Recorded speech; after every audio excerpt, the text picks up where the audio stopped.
Howdy folks, Spencer here, and today I want to talk about DPS. Specifically, how are people getting over 2 million on these ISSE runs? Like, how is that even possible? I know most people aren't even at a million. I know a lot of people aren't at 500k. I still believe the average STO player does in the neighborhood of like 25,000 to 50,000 damage per second. So how is it people are doing, 50 to 100 times what the average player does? Well, that's what I'm going to somewhat talk about in this video, and I'm going to tell you this is going to be just a live recording, so the audio might be a bit iffy. You might hear me breathing and all that. I apologize, but I don't have the time to go through and remove every time I breathe here. So, the builds, let's start off with the builds. The builds are basically the same as what I showed off in the meta build guide. The mines have changed a little bit. We're running entirely radius mines. So 2 of the Journeur Quantum mines with radius times 3. The Colony Tricobalt mines, we've been running those for a while, but we've now moved on to the full set of radius. And then the Photon mine is now just a biomolecular photon. Why did we swap to radius mines? So the reason for the swap to radius mines was radius just expands the range of the explosion of the mine, and you have a lot of instances, especially in an infected elite, where you can't group up every last entity on the map. Like, you can't pull cubes together at the start, you can't move the generators. There's a lot of targets that are static or that are not affected by control abilities. So having radius on there expands that explosion radius of the mine and gives us a chance to hit more targets.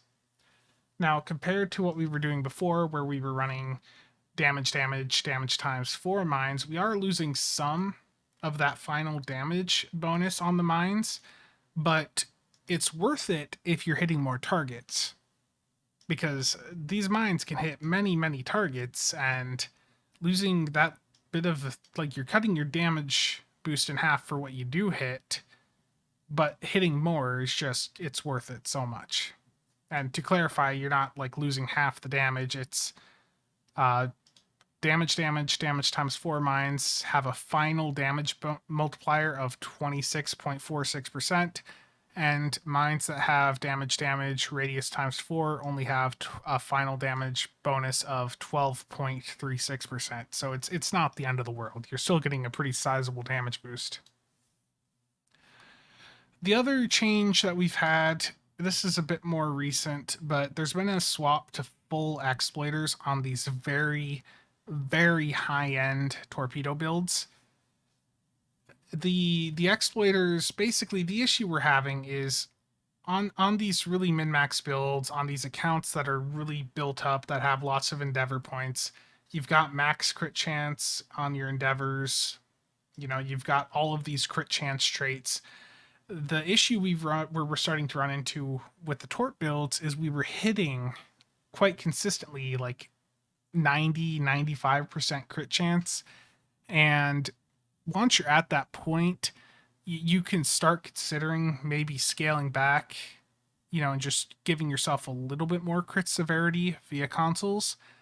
So what I ended up doing is I just made the swap. I swapped all my locators out on my tort build for exploiters. But this is not something I'm saying to all of you to go out and do. The swap to exploiters is only going to affect a few people. Most people are still going to benefit more from having the locators. I would say there's probably less than 5 to 10 people in the game that are going to benefit from running the exploiters on this, that are even doing things at this high of a min-max level. Now, the issue is a lot of people just assume that the only part of, the only thing allowing for these record numbers to happen is the DPS build. And that is where most people are severely mistaken. If I take this build into like a channel run, I'm not getting 2.3 million out of it. I'm probably going to break a million. I've done like 1.3, 1.4 in a channel run before, but you're not going to get 2 million in a channel run. You need a very specific team composition. And I know that's something that a lot of people are not used to. I mean, the developers don't even build the game that way. Let's listen to Bordicus here on a from a recent 10 forward stream. If two different players use the same power on a target, you should be able to get two benefits from that. Because we don't expect players to like be voice chatting and timing their use of abilities. It's not that kind of a game. Yeah. So, You know, right there, Bordicus is saying, you know, he's not expecting people to be in voice chat, coordinating abilities, coordinating what goes where, and that's exactly how these records happen. These records happen because you have a dedicated tank in the run, you have dedicated support players, and people often overlook that. It doesn't matter if you have a build that costs you 10 billion EC to put together that is like an exact clone of what the top build is. If you don't have the right team around you, you don't have any chance of getting a record even close to this. I have done runs with people in channel runs that have copied the exact DPS build that they saw someone get a record with, and they're getting a third of the damage. Like, the team is a very important factor that people just overlook most of the time. So the two types of builds you're seeing in there is a tank. You know, tanks are always really important, but they're not these heavy tanks that I see people running. The heavy tanks, I don't take those into runs with me because they're useless nowadays. But the tanks are looking something like this. Now, I know I need to do a build video on what a debuff tank is, but survivability is not really an issue anymore since Cryptic buffed Suppression Barrage 3. Suppression Barrage 3 is a command ability that will just straight up lower the outgoing damage output of whatever you hit. It will just rank 3 of this cuts the enemy's damage output in half. If someone is trying to build a tank on a non-command ship nowadays, they're wasting their time essentially. This ability has made it so the only viable high-end tank platforms are ships that have a commander command seating, which I know some people aren't going to like hearing, but that is just the harsh reality of just how powerful Suppression Barrage 3 is right now. So these tank builds, they're not even really focused on damage output. You see me here, one of the recent changes, because we need to try and minimize the amount of DPS that the team is stealing, is, you know, Mark II weapons even on the tank. So you've got a lot of control abilities on here. You've got a gravity well, you've got tractor beam repulsors in this case with the Grega Moldoff. This makes tractor beam repulsors a pull, so you can grab spheres and pull them in towards a target if you need to clean up anything at the end. You've got a lot of debuff consoles, lots and lots of control. The tank is actually responsible for a lot of control in a run. And, you know, it would probably be easier if I just showed a tank point of view in a run. So I'm going to skip ahead here. Let me find... Quite often, a tank is responsible for the right transformer Gravwell. At the start, they're just getting right in there, taking the threat. They're applying debuffs, concentrate firepower to the target that they need to target. Sometimes it'll be the center cube, sometimes it might be the right cube. Just depends on the run and what your team decides. So at the start here, you see that this is the Undine Quavi, which is a really good tank platform. I'm using all my debuff consoles on this center tack cube. So all these debuff consoles like Trinary Arrays, High Energy Communications Network. What is this? I've got the Deconstructive Resonance Emitter. And then the other console I'm using at the start is this multi-target tractor arrays. This just works like tractor beam repulsors, except it does a bit of damage. So I'm helping pull everything in towards that center tack cube. I'm debuffing that center tack cube. And I'm just helping debuff things with Cold-Hearted and Superior Area Denial. Over at the left side, what I'm doing, I need to back this up. It's going to be a bit of me backing up in this video just to show things to you guys. As I'm approaching the left transformer, I'm going to drop a Genesis seed. When I'm 5 kilometers out from that transformer, I'm going to try to aim directly at the transformer and drop the Genesis seed. The reason for this is Genesis seed is an AoE ability, meaning if it's placed properly, it can help damage all of the 4 generators over there. And we're going to have a grab wheel on that transformer. So everything's being sucked into the transformer means that all those spheres that come in late are going to be in the transformer, and they're going to be sitting right on the Genesis seed. That's going to help with cleanup. It's going to help take those generator or the spheres down, the generators down, and just help make the run a bit cleaner. At the right side, the tank needs to be the first person over there. As a tank player, you need to be able to get to the spots you need to be at ahead of the team. So I will leave the left side early and start heading towards the right side. I'm going to put down my gravity well over on that right transformer as soon as possible, because these generators on the right side should be going down fairly fast.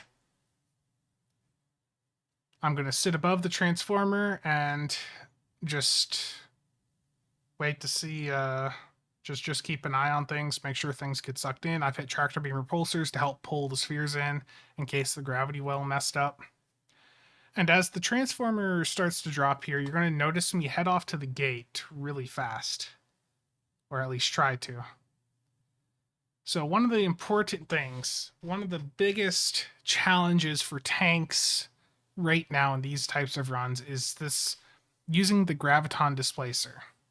So this graviton displacer it's a pull like a gravity well in a way, but it works faster than gravity well.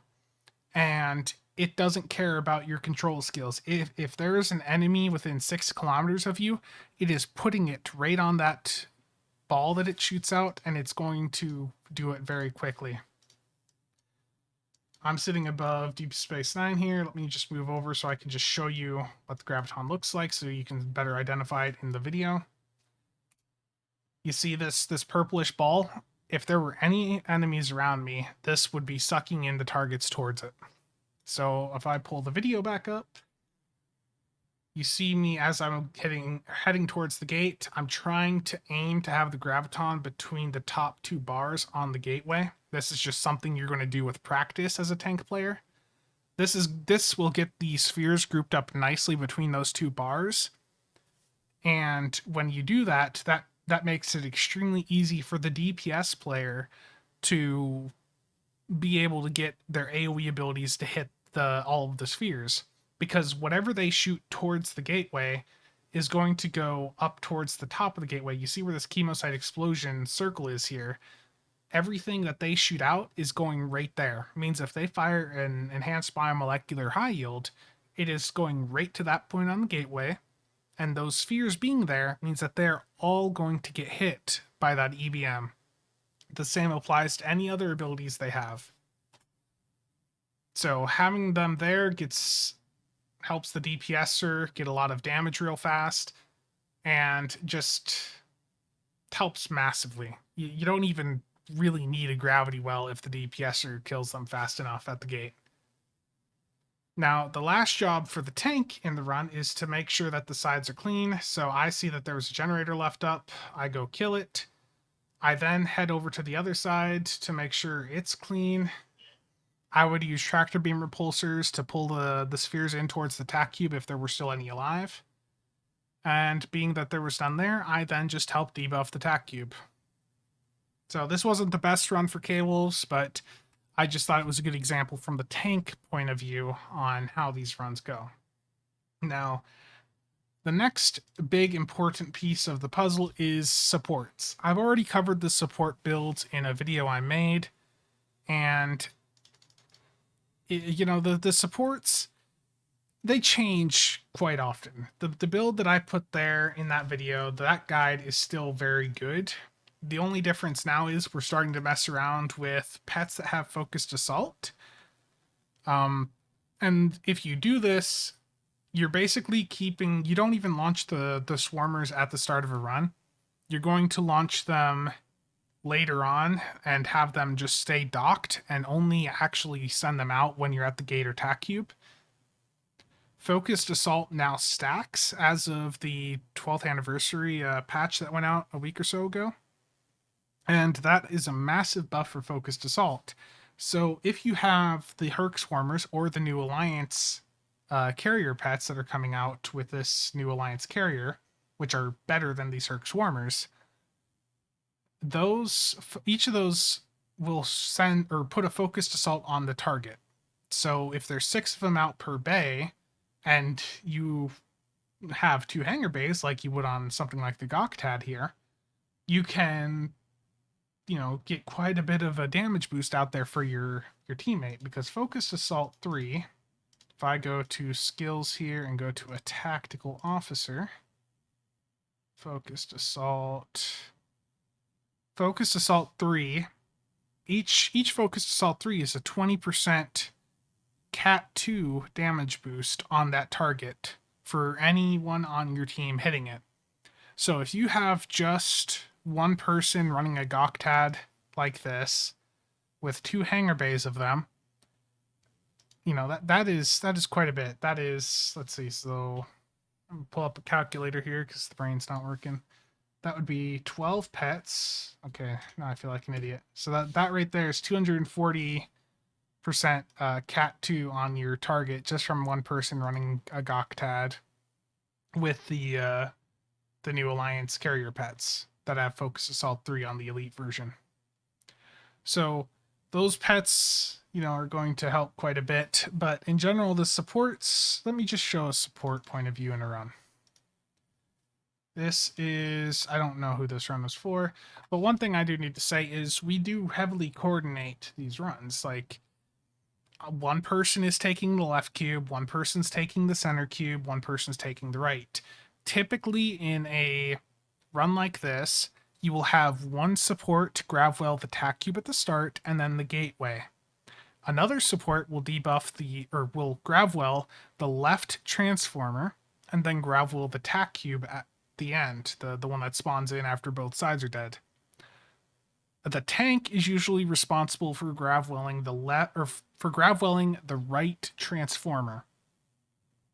We used to have the tank do the start alongside the right side, but the issue is if the tank hits their Gravwell at the start against the tack cube, they're not going to have the gravity well back up by the time you get to the right side. With some of these runs that we've had in even just the past week or so, the right side is completely dead before the tank would have their Gravwell back up. So there's just not enough time for the tank to hit it twice in a run. The tank has to only hit it at that right side. But for the supports, on this run, I was responsible for taking the right cube, so I'm debuffing it. And if you have 3 supports in a run like this, you're basically going to have 2 of the supports double up. Or you might have, I think in this case, I will just hold my Gravwell for if someone messes up and hits theirs in the wrong spot. Now, I need to note too, you noticed right as we were hitting 0, I hit a battery. This was to boost to give the DPSer the extra power they needed for the phase space membrane console, so they don't have to run an Oxbat themselves. So I am approaching the right cube, I am putting opening salvo on it, I'm putting all my debuffs on it, concentrate firepower. I've put a lot of things on this cube with the entire intention of, just helping take it down as soon as possible. I'm going to head to the left side, and you're going to see that I'm doing the exact same thing with Genesis Seed. I'm trying to get it right in that transformer. And after I get it in the transformer, what I do is I will then select a generator. Normally you want to hit one of the 2 generators that is closer to the starting side. You don't want to hit these ones on the back side normally because the DPSer should be taking those out. But I messed up in this run. You'll mess up in your runs too if you try this. Like, it just happens. So using the Akara's console and the Quantum Warhead module, I was able to help take that generator down quickly.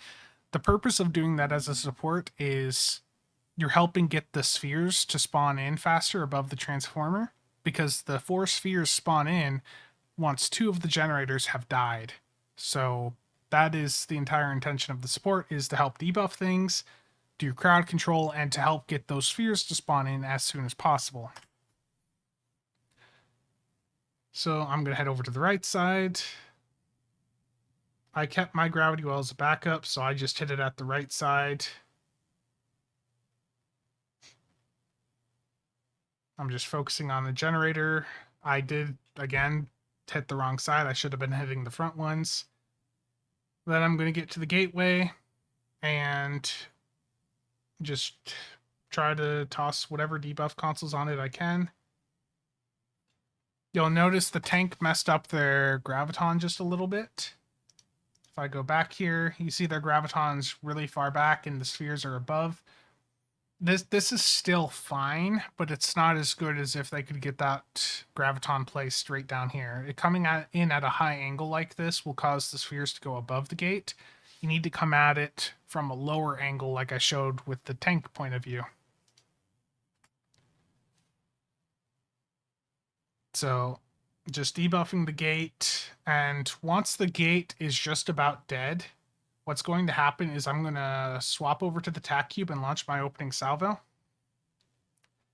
So opening salvo is crucial to these runs, and it does have travel time, so I should have been much closer to the tack cube when I hit it, because as you saw there, if I go back, there was a bit of delay. Like I hit it a minute 4 into the run, and those shields on the tack cube did not go down until a minute 8. So it took 4 seconds to get over there. That may not seem like a lot, but when we are talking about chasing records and trying to get these really high DPS numbers, every second counts. And I'm going to continue to debuff the tack cube. I'm going to put a grav well on it. Just debuff it. Try to get it done as quickly as possible. So as a support, it's not my job to do a ton of DPS. The DPS I do have, even 151k as a support is too high. We used to run supports that were doing 200 to 300k, but that is way too high. I've tried even with the Mark II weapons, it's quite easy to get into that 150k range, which I know that alone is probably going to make some people go like, what? But there's just so much debuff in these runs that even with Mark II weapons on, it's just really easy to get above 100k. So supports are really important. I hope that this part of the video has, just shown that to you. Like, if you go into a channel run with a Torp boat, you're not getting a record. There's no chance you're going to break 2 million. The only way you can break 2 million DPS is if you go in with a very experienced team and you also have a lot of experience yourself with how to time abilities, how to position, and everything like that. Those runs are really, really difficult. Now I'm going to show a DPS run from my point of view. This was the first run above the first run above 2.3 million. This is a run that did not upload, unfortunately, because there was one loose sphere at the end. If it had, this would be the current record. So I'm going to play this. I am going to have the audio on so you can hear people call out where they're putting their grav wells and things like that, who's debuffing what. This is just something for everyone in this group. In this run I have Explodin, Nick, Delusa, and Mixdu. The Mixdu that makes them, really lovely free-to-play videos. Don't let that free-to-play deceive you. He's actually got a fairly high DPS record. He's one of a few of these content creators that, have a really casual appeal, but secretly are just really high DPSers. Mixdu and Trizio's the other one. Triz Triz likes to portray himself as a filthy casual, but let me tell you, he's very much not. Okay, back to this round. Boom. Right, it looks like I'm on right side. Yep, do right cube. Stu, do you want left or do you want start? Don't matter. Actually, Yeah, we're- do left. Do left, Are we- left. So are we splitting off to the right? I'll do that. And where do you want So my doggy- gravel? At start? No, I'll do it at the start. I can do the start because you're gonna need yours No. for the right side. No, you should be there right to do it. Okay. I'll do left side gravel again then. That's fine. One spot.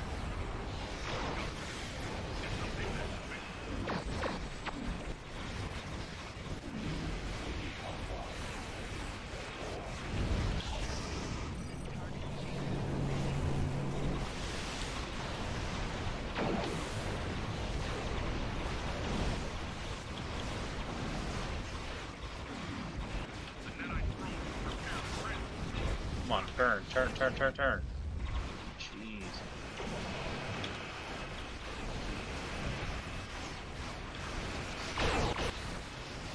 No gravel. Gravel's down.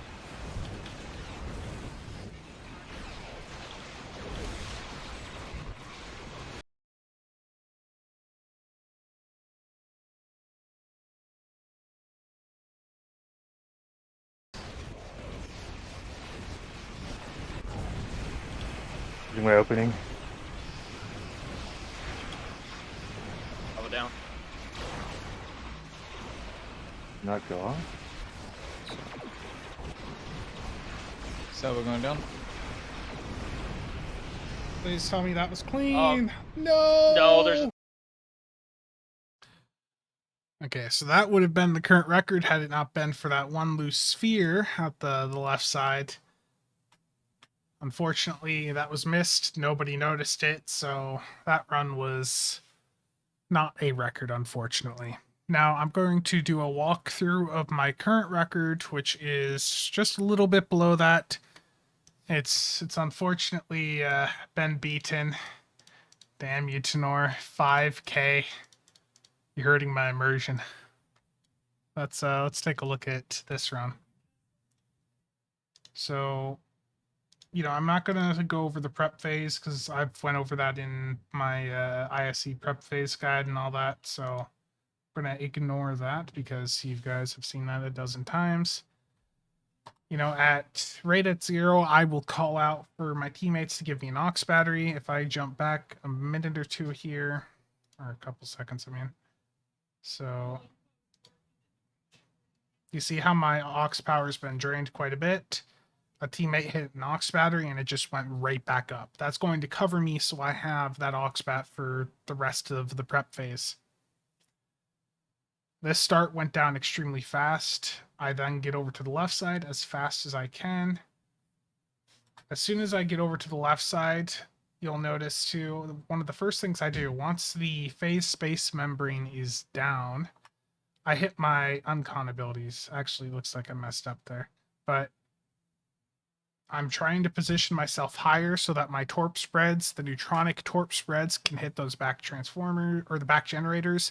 And this is one of the reasons why if you're doing the torp DPS stuff and you're not on manual fire, I've got a video going over manual fire, but if you're still using auto fire, you're not getting a record. You've already killed your shot.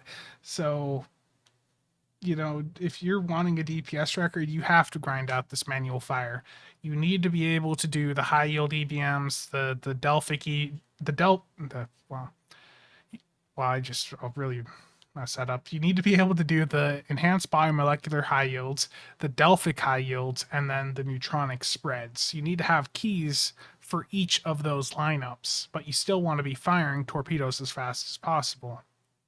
So if I go back here, when I get to the right side, you will notice that one of the first torpedoes I fire is my neutronic. Now, in this case, I messed up. It was a high yield. But when you get over there, you want to be firing off EBM spreads at the transformer, which I'm doing. But as soon as I have a spread, you saw that I fired a neutronic spread out. That neutronic spread just hits extremely hard, and it is best suited for use in that torp spread role. The enhanced biomolecular is the best used under high yield when you have a group of targets around your primary target. And the Delphic is best used under high yield when you just have one target and need to hit it as hard as you can. The Delphic will hit harder than the EBM, but it will only do so to a single target. So I'm hitting my spreads out on the generators there. You'll see that they each take massive hits. That's 794k there from the neutronic spread. That's why you use the neutronic spread. You know, I do mess up. Like this here, I reversed the orders. I fired off an EBM spread and the neutronic high yield. That's going to happen. You know, that is also the difference between what run is, you know, a little bit higher to be the top record and what isn't. You know, when you get to this really high DPS level, any minor mistake adds up. So as soon as the left is dead, I am booking it to the right side. At the right side, the team has taken down some of those front generators, so I just have to get them down as fast as possible. The spheres spawn in early. I've got my high yields going out towards that transformer, and I know it's going to die, so I start turning towards the gateway. Because at this level of play, every second counts. At the gateway, I'm not even bothering with spreads. If you fire a spread off after the right side is dead, it is a DPS loss, unfortunately. So at the gateway, I'm going to mostly I might fire an EBM or two to help take out those spheres, but I also have my call emergency artillery going in to help kill the spheres. I've got my rapid emitting armaments trait that is triggered by my tractor beams going out and hitting the gateway, and that's going to have an AoE that helps kill the spheres. I don't need to be really doing EBMs very long here. You know, I can go over to those Delphics very quickly and get much more damage out on this gateway. So you see me doing Delphics, and then I am going to turn when I think the gateway is about dead, and I'm focusing on the tac cube. Now, this is a very important part for your team. Your team needs to have their opening salvos or the carrier wave trait ready to go to take this tac cube shields off as fast as possible. This is probably the biggest issue in most of these high-end runs right now, is just the tac cube having its shields still up. So the shields do go down a bit slow here, but they do go down pretty fast. And then the tac cube just dies because I'm hitting it with all of these Delphics. Now, this run is up on the table at 2,318,000. But you see from my point of view that I only see 2,304,000. Now, sometimes because the combat log that the game generates is based on the range, what likely happened is a support that was on the left side was just a little bit slower than me. So they may have caught some of the extra AoE damage that my subspatial tears or any of the other AoE abilities were doing to the spheres that were still alive over there. So that can be why you see different people have different results from the same run. It's just a matter of where they were positioned, what all they were able to catch on their combat log. So that is usually how that happens. Now, I want to talk about, you know, what the next steps are DPS-wise. These left-right runs are basically at a point where, with the United Earth Defense Vessel, we don't have enough room to put uncon abilities on here, or we don't have enough access to unconventional systems abilities on this ship because of the seating to really support these really fast runs. I believe that the next step for left-right runs is going to be removing unconventional systems. You know, if I go and look at, let me see here. So this run we just looked at, you know, I did mess up with my uncons at the left side, but I didn't have phase space membrane available for the end. Had I not messed up, I may have had it up for a little bit, but even then, like, I don't think any of these, like, really high 2.3 million runs I've done have had those consoles really up that fast. So this was a 2.35 million run that I did, but unfortunately this one did not upload because it was very messy. There were lots of things left alive on both sides, but when the tac cube died, it was at 2.35 million. So I do have phase space membrane just come up near the end, which is giving me a little bit of a damage boost. And you see that tac cube just tanks. Unfortunately, when the tac cube dies, there's still spheres alive from the gateway, and there's still stuff left alive on the sides. So that run was unfortunately a dud. But moving past left-right runs, I think the next step, which is only just a, you know, it's only a matter of time, is going to be a return to split runs.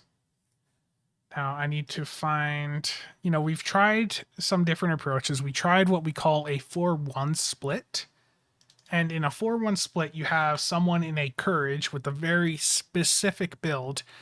This is a build I'm not even going to bother sharing because there's like 3 or 4 people in this game that have the build and the actual knowledge, the mechanical experience to actually do this and nail it properly.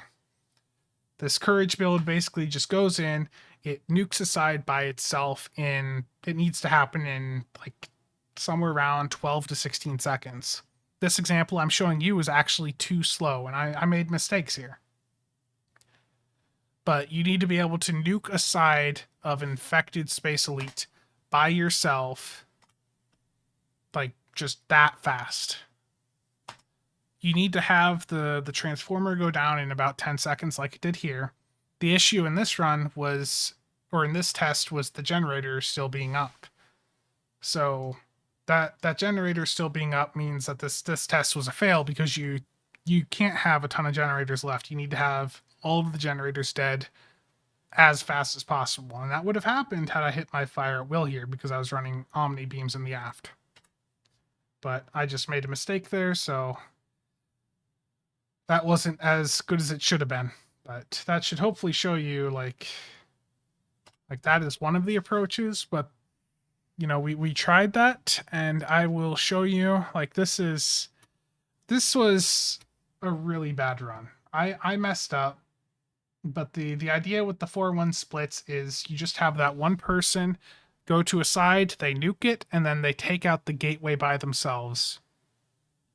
If everything goes to plan, the run's done in like no time at all. So I will show this. Let me skip ahead here. This was just a really bad run though on my part, and this was back in December, so my piloting has improved a little bit since then. Got a bit more practice in.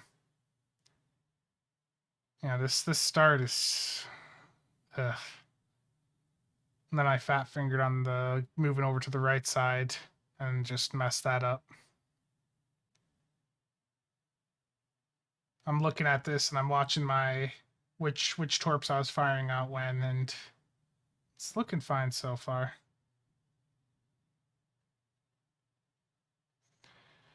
The issue in some of these runs was the other side going down too slow, and the biggest issue with these split runs has been having opening salvo up for the end tac cube. One of the biggest skill requirements for any of these split runs going forward is going to be that the DPS player needs to be able to take out the entire start group without opening salvo in under 10 seconds. That's going to be a a very hard requirement for people to hit, but I think there are a couple people in the game that have the skill level to do it, but it's like 3 to 4 people. And then you just focus the tack cube as the DPSer. But you notice that because those tack cube shields never go down, my DPS just goes nowhere. Had this run, had the tack cube shields went down at like when it had 95 to 100% health, it would have been much different. Now the gateway in this run did go down a bit late, and there was a mess on left side, so it didn't matter. But you know, this was just one of the approaches that could work, but I think it's not the best split approach. The split approach that I expect to work is going to be a return to the 3-2s like we see with ISA. So before I show this, let me show off what an ISA split run looks like. This is from MB. He is literally the best cannon player in the game, I would say. Nobody has even been close to beating most of his infected advanced records. He's insane. He flies the Juggernaut insanely well, and it's just crazy to watch him fly. So this is a 1.57 million DPS run he did in Infected Space Advanced with cannons on a Vaadwaur Juggernaut. This was a split run with a supported team. You know, ISA has its own approach. ISC has its own approach. All these queues, have very specific approaches to get the maximum DPS. But look at how fast things die here. Like, these ISA split runs are like 20 seconds long. It's dead. Like 18 seconds. So a similar approach is probably what we're going to see happen with Infected Elite. We've done runs, what we had is we had a Torp DPS player without the mines go to the right side, along with a cannon build, and they just obliterated things, just crazy. My start here sort of sucked, I will tell you right now. I will say I've gone a little, doing these runs so much in the past couple months, I've gotten a little burnt out, but it's how it is. You just sometimes got to take a little bit of a break, then come back at it. And I'll be coming back at the DPS chase when we get that mirror bundle. There's been a lot of theory craft happening in private channels regarding some of the consoles and all that off the ships. Which I will say, let me pause this. That mirror bundle, I'm not going to say more than I should have, but I've seen the stats and all that. The consoles are the big thing. There's going to be 2 consoles that I think are going to get a lot of attention. I don't know if the values are going to hold compared to what I've seen, but if they do, that bundle for any min-max players is going to be pretty much a must-have. So with these split runs, I take down the start, I take down the left, and then I'm going straight into the tack cube. Now, in this run, they had the gateway dead by 40 seconds. The issue was, yet again, it's just the shields not being down on the tack cube, and the shields not being down just absolutely just screws me over. Like, with those shields being up, that tack cube is extremely tanky, and I don't have the shield pen to punch through those shields. So that run was just terrible, but with the gateway being down at 40 seconds, like, the gateway went down very fast, and if we could get the run to a point where we can figure out, get the shields down on the tack cube, this thing could be dead by 50 seconds. So let me pull up a spreadsheet that I have.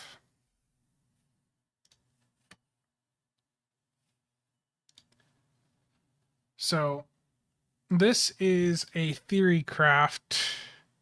Like, this is very much like this is not like completely accurate, but based on the split runs we did, it looked like the total damage was somewhere in the neighborhood of 112 to 114 million. So let's say it's the 114 mil. The current record in ISE is 2.3 million in a left-right run. And to beat that, the run would need to be, right around 48 to 49 seconds. Now, we think that if everything goes well, if everything goes the way we think it could, if the shields are down on everything, the opening's good, the left side goes down fast, which should be much easier when that Terran bundle comes out. I'm just going to give them hints there, so long as the values remain the same. This is... The potential is there, in theory, to have a DPS number that is, creeping up towards that 3 million. Like, this is no longer like like something that's impossible. It's something that, with enough time and patience, practice, should be doable within the near future. If we keep at the left-right runs, I think the DPS, I think 2.4 is possible. I mean, even the 235s that I showed you, the 233, those all had mistakes. All of these runs have had mistakes. Even the 2318 that's up for me, I think the Graviton got messed up. Let me pull it up. Yeah, the Graviton's messed up here. It didn't matter though, it all died pretty fast. But like these runs, any minor mess up is going to just lower the damage potential. So, if you have a perfect run, I don't see why like 2.4 to 2.5 million is not possible with the current state of the game. I think it's just a matter of, having that lucky run, and you'll see that. But I think once we start seeing splits happen, that's gonna just really push things to the next level with the skill requirements from the DPS player and the entire supporting team. Because one thing that I hope you're getting from this entire talking piece here is, the supporting team really is how these records happen.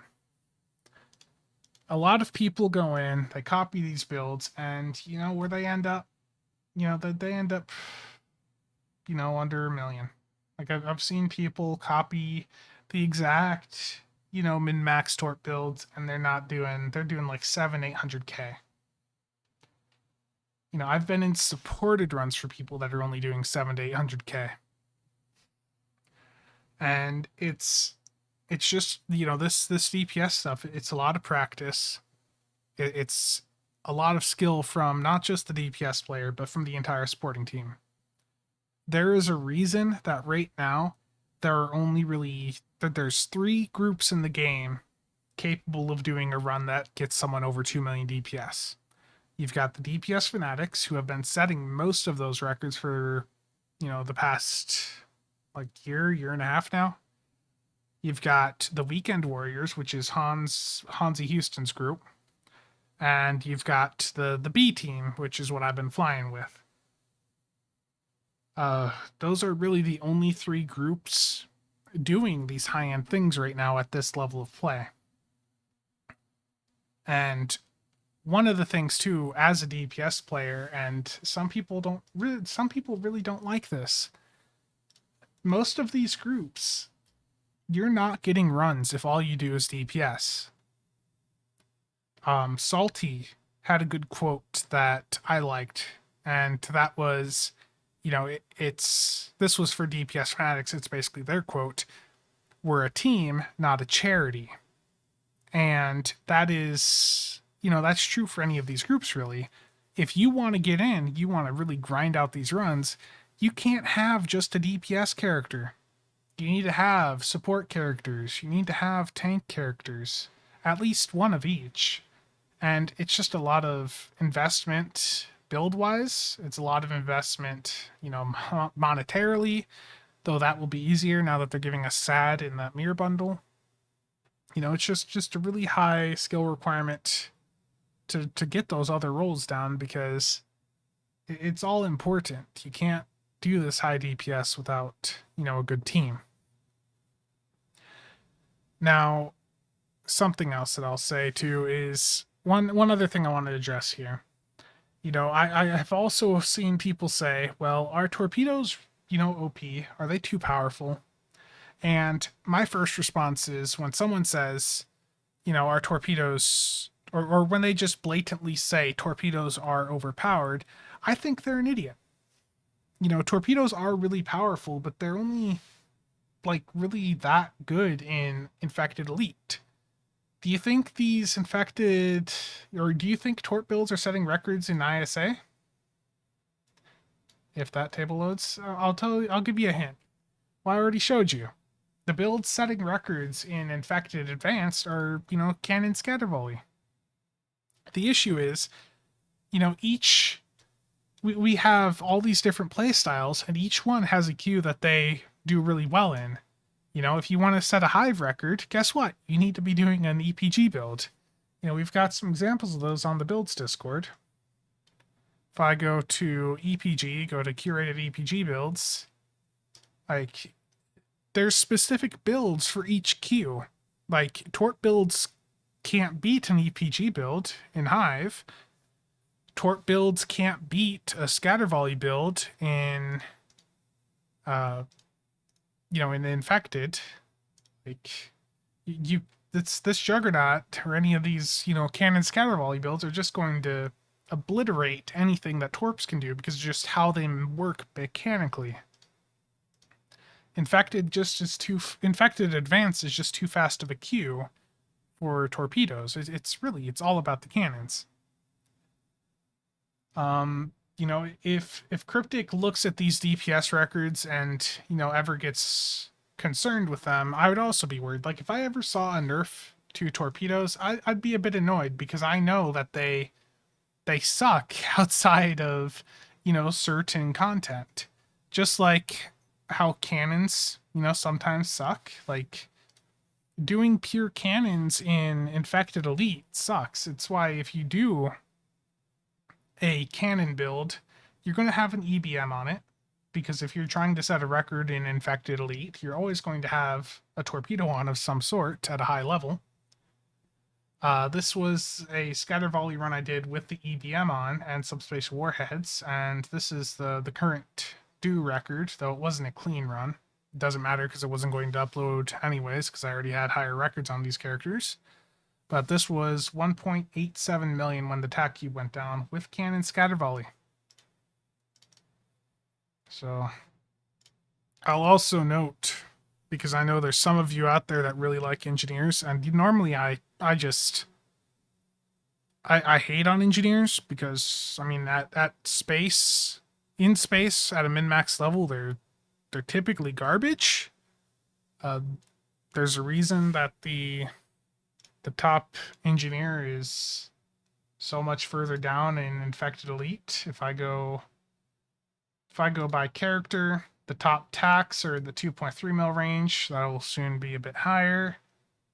The top science is 1.9 million, and the top engineer is 1.7 million. Like, engineers are just the weakest class in space. They don't have anything really of value for most end game things. The only reason you see an engineer used in a high level run now is for the EPS power transfer, because that will boost energy weapon builds. So you have someone on a haste nanny, in this case I had Megla. He was in a haste nanny on a legendary Odyssey because that has the flagship tactical computer console, and that, you know, that just gives me that nice power boost. So this wasn't the best run, I'll say, but this, for energy weapons, I don't think there's been any other records even close to this for energy weapons. Did have a little bit of an engineer issue right there.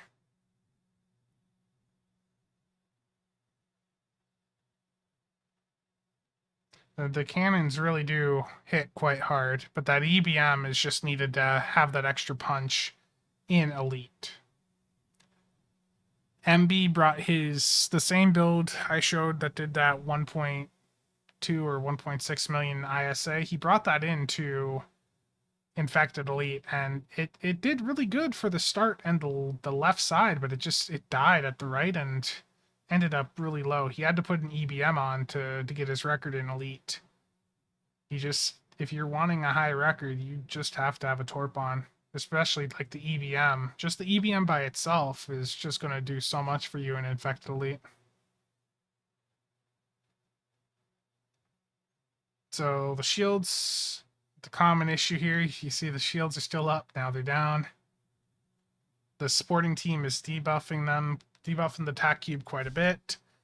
And when the tack cube goes down here, I am at 1877. Unfortunately, there was one loose sphere on the right side, so the run wasn't clean. But I wanted to have just toss that into the video, because I know some people are tired of just torps, and, well, you can do cannons, but you still have to have a torp on.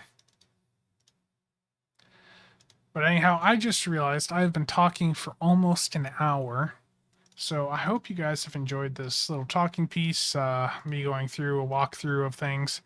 One last thing I do want to mention, optimal team compositions. For a record-setting run, you want to have 3 tacticals and 2 science for torps. You only need 3 tacks in there because the 3 tacks will provide enough tack fleet coverage for the entire run, especially with them being about a minute now. And you only need, well, the 2 sides just provide debuff, and they also have their scattering field, which is a damage boost. So that's the reason they're tagged in. But my voice is given out here. I've been talking for a while. Hopefully this has been helpful. If you have any questions or comments, leave them down below. I'm sorry if there were any audio issues, but this video is an hour long, and it would take me several hours to go through and remove me breathing. And I am not going to do that for a video that is going to get $2 in ad revenue. I'm sorry, people. It's just not worth the time, and it would take how long to then re-render the video. But that is it for today. See you all next time.